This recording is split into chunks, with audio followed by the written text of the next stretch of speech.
the roll exercise level 4B and the last video on playing the exercise. In this video I'll show you some things you can do with the last line of the standard exercise. If you just watched for level 4, the first part, you may be confused about things. Kind of put that aside and come back to just the standard exercise for this. Now first of all, I want to say when you're practicing the exercise, line 3, when you play 2 beats of single strokes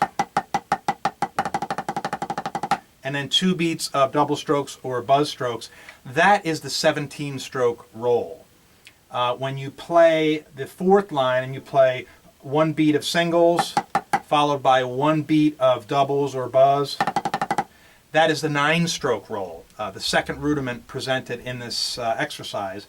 And finally, when you play the last line, you're playing 2 bounce strokes in a row, which makes for a 5-stroke roll. A 5-stroke roll is 2 bounces and a tap. And truly, to figure out any roll, whether you're playing buzz strokes or double strokes, they count the same. A bounce stroke, again, whether it's buzzed or double, counts as 2. When you have consecutive bounce strokes, you count 2 and 2, gets you to 4. So right here you have 4.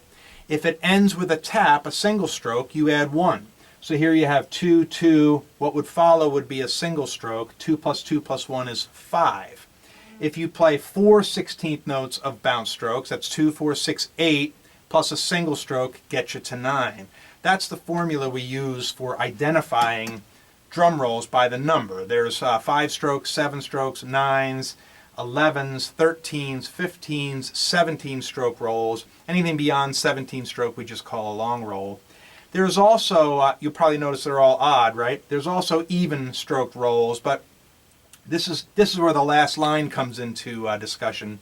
The even stroke rolls, they have a 6-stroke roll, and the 6-stroke roll is this one here. A single, a double, and a single. Again, remember the double could be a buzz stroke. Same thing, they're still counting it as 2, even though it's not technically.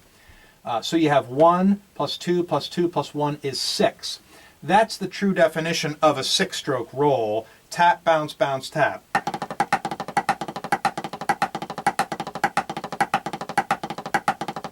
Those are 6-stroke rolls.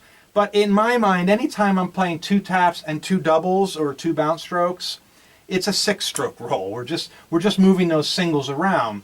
So here we are in level 4, giving you something new and different to do with the exercise. When you play the roll exercise and you get to the last line, we normally play this 4 times. Well, feel free to switch that last line up. Put the bounce strokes first on the first 2 notes, put it on the middle 2, or put it on the first and the last. So the first line is what we always do. The second line would be this. The third line would be, and the last line would be like that. That one's a little tricky. That'll take a little work from you.